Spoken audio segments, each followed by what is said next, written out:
സ്നേഹമുള്ളവരെ, നമ്മൾ വ്യാഴത്തെ കുറിച്ചാണ് സംസാരിക്കുന്നത്. വ്യാഴം എന്ന് കേൾക്കുന്നത് തന്നെ എല്ലാവർക്കും ഒരു മനസുഖമാണ്.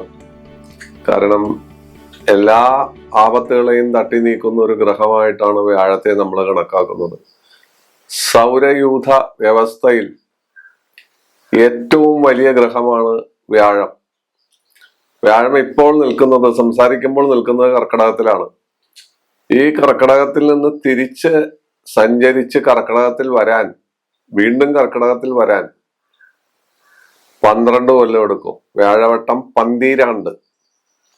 12 കൊല്ല സമയം കൊണ്ടാണ് വ്യാഴം ഒരു സ്ഥലത്ത് നിന്ന് മറ്റൊരു സ്ഥലത്തേക്ക് നിന്ന സ്ഥലത്ത് തന്നെ വന്ന് എത്തിച്ചേരുന്നത് എന്നുള്ളതാണ് അതിന്റെ പ്രത്യേകത.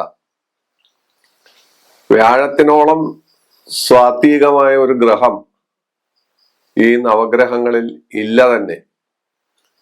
വ്യാഴത്തിന്റെ ഒരു ദൃഷ്ടി മതി ഗുളികദോഷം പോലും കത്തി നശിക്കാൻ. എന്ന് വേണ്ട, രാഹു ആവട്ടെ, കേതു ആവട്ടെ, ഏത് ഗ്രഹത്തിന്റെ ദോഷത്തെയും ശമിപ്പിക്കാൻ, ഭസ്മമാക്കാൻ വ്യാഴത്തിന് കഴിവുണ്ട്. ലക്ഷം ദോഷം ഗുരുഹന്തി എന്നാണ് നിയമം. 1,00,000 ദോഷം നമ്മുടെ ജാതകത്തിൽ ഉണ്ടെങ്കിൽ പോലും വ്യാഴത്തിന്റെ കിരണങ്ങൾക്ക് അവയെ പരിശുദ്ധമാക്കാനുള്ള കഴിവുണ്ട്. അതാണ് വ്യാഴത്തിന്റെ പ്രത്യേകത. മറ്റ് ഗ്രഹങ്ങൾക്ക് ഇല്ലാത്ത പ്രത്യേകതയും അതാണ്. വ്യാഴത്തെക്കുറിച്ച് വ്യാഴമാറ്റമൊക്കെ നടക്കുമ്പോൾ ഞാൻ ഇതിനെക്കുറിച്ചൊക്കെ ഇതേപോലെ തന്നെ പറഞ്ഞിട്ടുണ്ട്. എന്നിരുന്നാലും വ്യാഴം ഇപ്പോൾ ഓരോ സ്ഥലത്തും നിൽക്കാൻ പോകുന്നതിന്റെ കാര്യത്തെക്കുറിച്ചാണ് പറയുന്നത്. ആ സമയത്ത് ഇത് പറയാതെ നിവൃത്തിയില്ല. അത്രത്തോളം സ്വാത്വികമായ ഗ്രഹമാണ് വ്യാഴം. കൂറിനെ ആസ്പദമാക്കിയിട്ട് വ്യാഴം 2, 5, 7, 9, 11 ഭാവത്തിൽ നിന്നാൽ അത്യധികം ഗുണഫലങ്ങൾ തരുന്നു. അത് കൂറിനെ ആസ്പദമാക്കിയിട്ട്, ഇപ്പൊ ധനുക്കൂറിന് അല്ലെങ്കിൽ മകരക്കൂറിന്, ചിങ്ങക്കൂറ്, അങ്ങനെയുള്ള കൂറിനെ ആസ്പദമാക്കി നമ്മൾ ചിന്തിക്കുമ്പോൾ നമുക്ക് ഈ പറയുന്ന സ്ഥലത്തെല്ലാം വ്യാഴം നിന്നാൽ നമുക്ക് ഗുണഫലമാണ് തരുന്നത്. അപ്പോ വ്യാഴം കേന്ദ്രാധിപത്യ ദോഷമുള്ള ഒരു ഗ്രഹമാണ്. കേന്ദ്രാധിപത്യ ദോഷം എന്ന് വെച്ചാൽ 4, 7, 10 ഇതിന്റെ ആധിപത്യം വന്നാൽ വ്യാഴം മോശക്കാരനായി പോകും. പക്ഷേ കേന്ദ്രാധിപത്യ ദോഷം ഉണ്ടെങ്കിലും അത് സ്വക്ഷേത്ര ബലവാനോ ഉച്ചബലവാനോ ആയാൽ ആ ദോഷം ഫലിക്കാതെയും പോകുന്നു. പ്രത്യേകം ഇത് ഓർക്കണം. വ്യാഴത്തിന് ശത്രുക്കളുണ്ട്. ബുധനും ശുക്രനും ശത്രുക്കളാണ്. അതുപോലെ ബന്ധുക്കളുണ്ട്. രവി, ചന്ദ്രൻ, കുജൻ മുതലായവര് ബന്ധുക്കളാണ്. ശനി സമനാണ്. ഇതാണ് വ്യാഴത്തിന്റെ കാര്യം. അപ്പോ ഈ കേന്ദ്രാധിപത്യ ദോഷത്തെ കുറിച്ച് പറഞ്ഞു. കേന്ദ്രാധിപത്യ ദോഷം ഉണ്ടായാൽ പോലും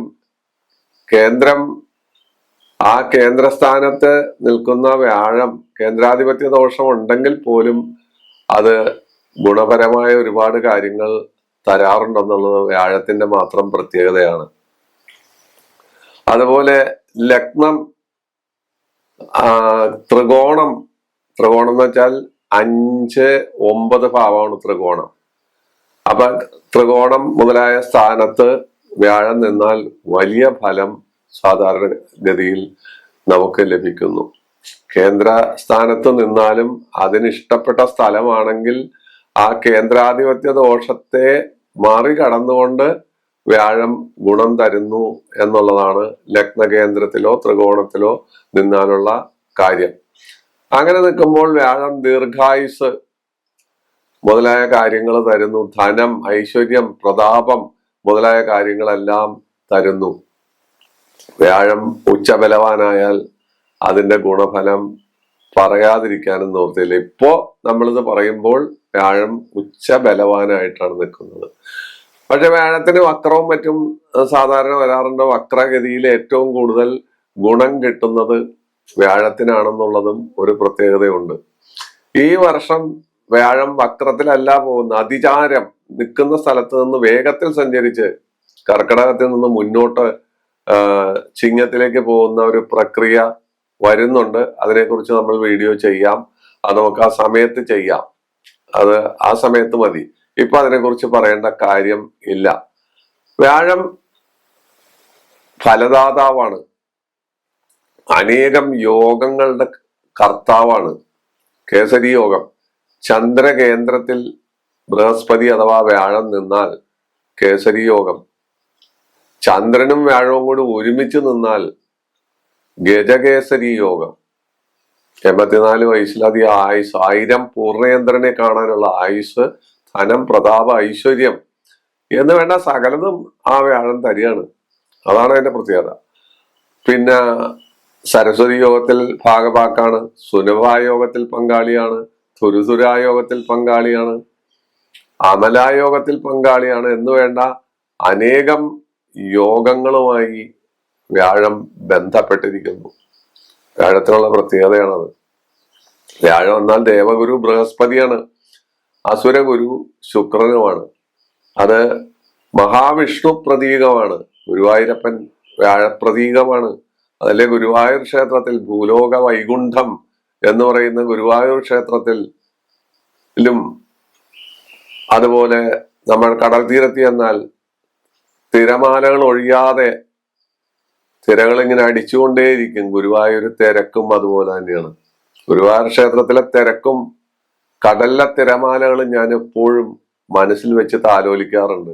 ഈ രണ്ട് കാര്യങ്ങൾ, കടലിൽ തിരയൊഴിഞ്ഞ സമയമില്ല, ഗുരുവായൂർ തിരക്കൊഴിഞ്ഞ ഒരു ദിവസം നമുക്ക് കാണാൻ പറ്റില്ല. ആ ദേവഗുരു ബൃഹസ്പതി വ്യാഴം അവിടെ ഇരുന്ന് അനുഗ്രഹിക്കുന്നു.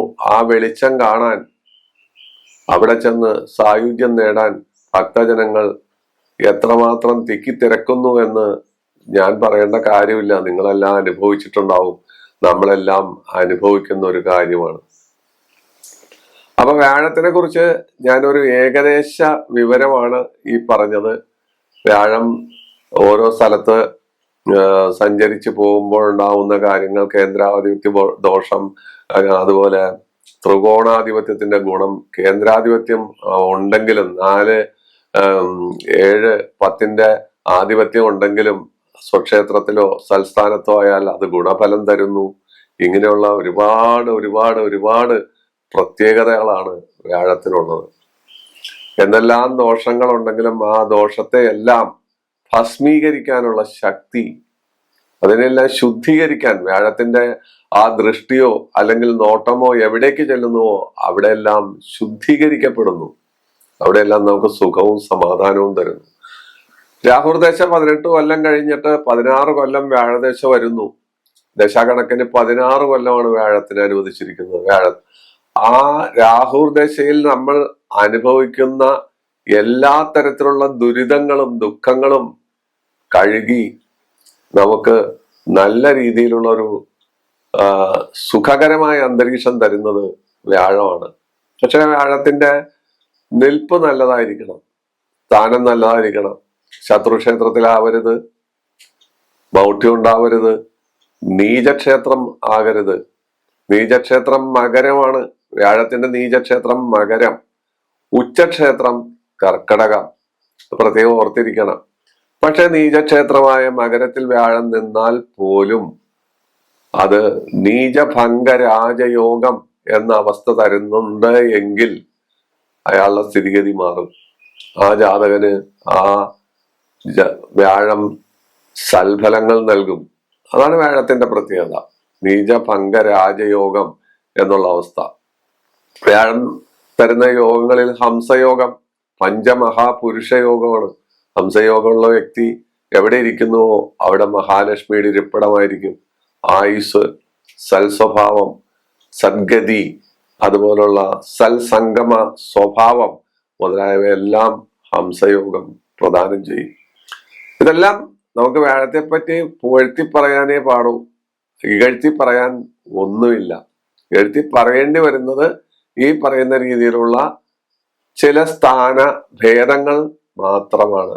അതിൽ നീചക്ഷേത്രവും കേന്ദ്രാധിപത്യ ദോഷവും അതുപോലുള്ള ചില ചില്ലറ കാര്യങ്ങൾ മാത്രമാണ് വ്യാഴത്തിനെ നമ്മൾ സാധാരണഗതിയിൽ ഇകഴ്ത്തി പറയേണ്ടതായി വരുന്നത്, അല്ലെങ്കിൽ താഴ്ത്തി പറയേണ്ടതായി വരുന്നത്. വ്യാഴത്തിന്റെ ദൃഷ്ടി ആണ് ഏറ്റവും വലുത്. ഇപ്പൊ അഷ്ടമത്തിൽ വ്യാഴം നിൽക്കുന്ന ആൾക്ക് പോലും അവിടെ നിന്ന് വരുന്ന ദൃഷ്ടി എവിടെയൊക്കെയാണോ അതെല്ലാം വളരെ വലിയ കാര്യമാണ്. ആ ദൃഷ്ടി കൊണ്ട് ആ ഭാഗത്തിന്റെ ദോഷങ്ങളെല്ലാം കത്തിച്ചാമ്പലാകുന്നു എന്നുള്ളതാണ് പ്രത്യേകത. വ്യാഴത്തിന്റെ സ്തോത്രം അനേകമുണ്ട്. അതില് സാധാരണ നമ്മള് പഞ്ചാംഗത്തിലൊക്കെ കാണാം, നവഗ്രഹ സ്തോത്രങ്ങളിൽ ദേവാനാഞ്ച ഋഷീണാഞ്ച ഗുരും കാഞ്ചന സന്നിഭം ബുദ്ധിഭൂതം ത്രിലോകേശം തം ഗുരും പ്രണതോസ്മ്യഹം എന്ന സ്തോത്രം. അത് നമുക്ക് ജപിക്കാം. വ്യാഴത്തിന് എന്തെങ്കിലും ന്യൂനതകളുണ്ടെങ്കിൽ, അല്ല വ്യാഴം മോശമായ സ്ഥാനത്താണ് നിൽക്കുന്നത് എങ്കിൽ ഈ സ്തോത്രം ദിവസവും രാവിലെയും വൈകുന്നേരവും 108 പ്രാവശ്യം ജപിച്ച് മഹാവിഷ്ണു ധ്യാനം, ഗുരുവായൂരപ്പനെ ധ്യാനിക്കാം. അതുപോലെ ഉള്ള ചില്ലറ വഴിപാടുകൾ എല്ലാം നമുക്ക് നടത്താം. അതൊക്കെ നമുക്ക് അറിയാവുന്ന കാര്യങ്ങളാണ്. ഇതിനേക്കാളെല്ലാം വഴിപാടുകളോ പൂജകളോ എല്ലാം നടത്തുന്നതിനേക്കാൾ കൂടുതൽ ഇത്തരം സ്തോത്ര ജപം കൊണ്ട് വ്യാഴത്തെ പ്രീതിപ്പെടുത്തലാണ് ഏറ്റവും വലിയ കാര്യം എന്നും പ്രത്യേകം പറയട്ടെ. മഹാവിഷ്ണുവാണ് വ്യാഴത്തിന്റെ ഈശ്വരമൂർത്തി. അത് ഗുരുവായൂരപ്പന്റെ രൂപത്തിലും മറ്റെല്ലാ രൂപത്തിലും നമ്മുടെ മുന്നിലുണ്ട്. നമുക്ക് ധാരാളം ക്ഷേത്രങ്ങളുണ്ട്, ധാരാളം ഈശ്വര സങ്കേതങ്ങളുണ്ട്. തിരുപ്പതി, അതുപോലെ നമുക്ക് എണ്ണിയാൽ തീരാത്ത രീതിയിലുള്ള ക്ഷേത്രങ്ങളും കാര്യങ്ങളും ഉണ്ട്. ശ്രീ പത്മനാഭസ്വാമി ക്ഷേത്രം, അതുപോലെ കേരളത്തിൽ തന്നെ അനേകം ക്ഷേത്രങ്ങളും ക്ഷേത്ര സമുച്ചയങ്ങളും ആരാധനാലയങ്ങളും മഹാവിഷ്ണു സംബന്ധമായിട്ടുണ്ട്. പരശുരാമന്റെ കാലത്ത് പരശുരാമൻ മഴുവെറിഞ്ഞ് കേരളം ഉണ്ടാക്കിയെന്നൊക്കെയാണല്ലോ സങ്കല്പം. ആ പരശുരാമൻ ആദ്യം നമ്മുടെ ഭൂമി ഊഷരമാകാൻ സർപ്പങ്ങളെ പാമ്പുകളെ ഇളക്കി വിട്ടു. അതിനുശേഷം 108 ശിവാലയങ്ങൾ ഉണ്ടാക്കി. 108 ശിവാലയങ്ങൾ, വൈക്കം മഹാദേവ ക്ഷേത്രം പോലുള്ള 108 ശിവാലയങ്ങൾ. അത് കഴിഞ്ഞാൽ മഹാവിഷ്ണു ക്ഷേത്രങ്ങളാണ് ഉണ്ടാക്കിയത്. അത് ചരിത്ര സത്യം മാത്രമാണ്. അപ്പൊ അതെല്ലാം ഇന്നും തേജോമയമായ രൂപത്തിൽ നിൽക്കുന്നു. വ്യാഴത്തിന്റെ അനുഗ്രഹം കൊണ്ട് കേരളം എല്ലാവർക്കും പുണ്യഭൂമിയായി മാറുന്നു, ദൈവത്തിന്റെ നാടായി മാറുന്നു എന്നുള്ളതാണ് സത്യസ്ഥിതി. പലരും ഒളിച്ചും പാത്തും അവിടെയാണോ കൃഷ്ണൻ ഇരിക്കുന്നത് എന്ന് ചോദിച്ച നേതാക്കന്മാരുടെ മക്കളെല്ലാം ഒളിച്ചും പാത്തും ഭഗവാന്റെ അടുത്ത് സന്ദർശിക്കാൻ ചെല്ലുന്നതും പത്രക്കാരും ചാനലുകാരും അതെല്ലാം ഒപ്പിയെടുക്കുന്നതും നമ്മൾ കണ്ട കാഴ്ചകളാണ്. പ്രത്യക്ഷത്തിൽ നിഷേധിത്തരം പറയുമെങ്കിലും സത്യത്തോടടുക്കുമ്പോൾ ഭഗവാനെയും വ്യാഴത്തെയും സ്മരിക്കാതെ ഒരാൾക്കും മുന്നോട്ട് പോകാൻ പറ്റില്ലെന്നുള്ള സത്യം മറച്ചു വെച്ചിട്ട് കാര്യമില്ല. അത് സത്യം മാത്രമാണ്. ഇനി നമുക്ക് ഓരോ രാശിയിലും വ്യാഴം നിന്നാലുള്ള അവസ്ഥയെക്കുറിച്ചല്ലേ സംസാരിക്കേണ്ടത്. നമുക്ക് ആ വഴിക്ക് പോകാം. ഒരുപാട് വ്യാഴത്തെക്കുറിച്ച് പറയാൻ ഇഷ്ടമുണ്ട്, അതുകൊണ്ടാണ് ഇത്രയൊക്കെ പറഞ്ഞു കൂട്ടിയത്. വ്യാഴം മേടൻ രാശിയിൽ നിന്നാല് എന്താണ് ആ വ്യക്തിയുടെ സ്ഥിതി? ചൊവ്വയുടെ ക്ഷേത്രമാണ്. ഔദാര്യം, സദാചാരം, ശത്രുനാശം, നിശ്ചയദാർഢ്യം, ദാനശീലം, ധനം, ഐശ്വര്യം, സമ്പത്ത് മുതലായ കാര്യങ്ങളാണ് മേടൻ രാശിയില് വ്യാഴസ്ഥിതി വന്നാൽ ഉണ്ടാകുന്നത്. വ്യാഴം ചൊവ്വയുടെ ക്ഷേത്രം. ഇടവൻ ശുക്രന്റെ ക്ഷേത്രം. ശുക്രാചാര്യരും വ്യാഴവും തമ്മില് അലോകമൊക്കെ ഉണ്ട്. അവര് തമ്മില് ശത്രുതയും കാര്യങ്ങളും ഒക്കെ ഉണ്ട്. മാനസികമായിട്ട് അവര് തമ്മിൽ ഇഷ്ടത്തിലൊന്നും അല്ല. പക്ഷേ വ്യാഴം ശുക്രന്റെ ക്ഷേത്രത്തിൽ നിന്നാൽ, ഇടവത്തിൽ നിന്നാൽ ധനം, വാഹനം, ഗുരുഭക്തി, ശത്രുനാശം, സ്വർണ വ്യാപാരം, ജൗളി വ്യാപാരം എന്നു വേണ്ട സകല തരത്തിലുള്ള അനുഗ്രഹങ്ങളും ആ ഇടവൻ രാശിയിലെ വ്യാഴം നമുക്ക് ഇത് കുറച്ച് കാര്യമുള്ളൂ. ഒരുപാട് കാര്യങ്ങളുണ്ട്. ഒരുപാട് കാര്യങ്ങൾ പറയാൻ പറ്റാത്ത അത്രത്തോളം ഗുണങ്ങൾ ഓരോ രാശിയിൽ നിന്നാൽ തരുന്നുണ്ട്. അല്ലെങ്കിൽ എണ്ണി പറയാവുന്നതാണ് ഞാൻ ഈ പറയുന്നത്. ഇനി മിഥുനൻ രാശി ബുധന്റെ ക്ഷേത്രമാണ്. അവര് തമ്മിൽ ശത്രുതയുണ്ട്. പക്ഷെ ആ ശത്രുതയൊന്നും അവിടെ ബാധകമല്ല. കല, സാഹിത്യം, സംഗീതം, എഞ്ചിനീയറിങ്, കണക്ക്, അതുപോലെ വേഷഭൂഷാദികൾ, വാക്ചാതുരി, സൽസ്വഭാവം, അധ്യാപക വൃത്തി, ജ്യോതിഷം, പാണ്ഡിത്യം, സൗന്ദര്യം, ഇതുപോലുള്ള ഒട്ടനവധി കാര്യങ്ങൾ മിഥുനൻ രാശിയിൽ വ്യാഴം നിന്നാൽ, വ്യാഴം ജന്മന വ്യാഴം നിന്നാൽ, അത് എത്രാമത്തെ സ്ഥാനമാണോ ഭാവമാണോ അതനുസരിച്ചിട്ട് സ്ഥിതിഗതികൾക്കൊക്കെ വ്യത്യാസം വരാം. ചിലപ്പോൾ ആറാം ഭാവമാണ് ബുധൻ എന്ന് പറഞ്ഞാൽ ഈ പറയുന്നതിലൊക്കെ വ്യത്യാസങ്ങൾ വരാം. ഇനി നമുക്ക് ചന്ദ്രന്റെ ക്ഷേത്രമായ കർക്കിടകം, ചന്ദ്രനും വ്യാഴവും തമ്മിലും മാനസികമായ ചില പ്രശ്നങ്ങളൊക്കെ ഉണ്ട്. പക്ഷെ ചന്ദ്രൻ ആരുടെയും ശത്രു അല്ലാത്തത് കൊണ്ട് നമുക്ക് അതിനെ സ്പർശിക്കേണ്ട കാര്യമില്ല. വ്യാഴം ചന്ദ്രന്റെ ക്ഷേത്രമാണെങ്കിലും, കർക്കിടകം ചന്ദ്രന്റെ ക്ഷേത്രമാണെങ്കിലും വ്യാഴം അവിടെ ഉച്ച ബലവാനാണ്. അപ്പോ അത് ഒരു ജാതകത്തിൽ ജനന സമയത്ത് വ്യാഴം ഉച്ചബലവാനായി നിന്നാൽ ധനവാനും പ്രതാപിയും, നല്ല വീട്, വാഹനം, കുതിര, ആന, തേരൊന്നും ഇപ്പൊ ഇല്ല, മഞ്ചലും തേരും ഒക്കെ പോയി, ആ രാജപദവി അതെല്ലാം പോയി. അപ്പോ എന്നിരുന്നാലും ഇത്തരത്തിലുള്ള കാര്യങ്ങളെല്ലാം നമുക്ക് അനന്യമല്ല, അതെല്ലാം സംഭവിക്കുന്നു, അതെല്ലാം നമുക്ക് ലഭിക്കുന്നു എന്നുള്ളതാണ് കർക്കിടക വ്യാഴത്തിന്റെ പ്രത്യേകത. ചന്ദ്രന്റെ ക്ഷേത്രം, ചിങ്ങം സൂര്യന്റെ ക്ഷേത്രമാണ്. അങ്ങനെയുള്ളവര് ചിങ്ങത്തിൽ വ്യാഴം നിന്നാൽ അത് ലഗ്നാൽ ഏത് ഭാവമാകാം, ഏത് ഭാവമാണോ എന്ന് അറിഞ്ഞിട്ട് വേണം കൂടുതൽ പറയാൻ. നമ്മൾ അതും കൂടി ചിന്തിക്കണം, യുക്തിപരമായി ചിന്തിക്കണം. അത്തരക്കാര് മലനാടുകളിൽ, ഇപ്പൊ മൂന്നാർ പോലുള്ള സ്ഥലത്തോ അതുപോലുള്ള മലനാടുകളിൽ പോയി താമസിക്കാനും പ്രഭുത്വവും ശരീരപുഷ്ടിയും ശത്രുനാശവും ധനലാഭവും പൊതുജനപ്രീതിയും പൊതുജനങ്ങളുമായി ബന്ധപ്പെട്ട അനേകം പ്രസ്ഥാനങ്ങളിൽ അവർ മുന്നിട്ട് നിൽക്കുകയും നേതൃഗുണവും ഐശ്വര്യവും പ്രതാപവും ചിങ്ങത്തിലെ വ്യാഴം നമുക്ക് തരുന്നു. അത് ലഗ്നാൽ ഭാവം കൂടി ചിന്തിക്കണം എന്ന് പ്രത്യേകം ഞാൻ ഓർപ്പിക്കുന്നു. ഇല്ലെങ്കിൽ വ്യത്യാസം വരും. കന്നി നേരത്തെ പറഞ്ഞ മിഥുനം പോലെ ബുധന്റെ ക്ഷേത്രമാണ്. അവിടെയും വ്യാഴം സൽസ്ഥാനത്താണ് നിൽക്കുന്നതെങ്കിൽ കളങ്കമില്ലാത്ത സ്വഭാവം, നല്ല വസ്ത്രധാരണം, സുഖം, ദാനം, ഐശ്വര്യം, ഭോഗഭോജന പ്രിയം, അതുപോലെ അറിവ്, സംഗീത ചാതുരി, അഭിനയകല എന്ന് വേണ്ട ഒരുപാട് ഗുണാനുഭവങ്ങളാണ് അവിടെയും തരുന്നത്. അവിടെയും നമ്മൾ ലഗ്നാൽ എത്രാം ഭാവമാണ് അത് എന്നുകൂടി നമ്മൾ ചിന്തിച്ചിരിക്കണം.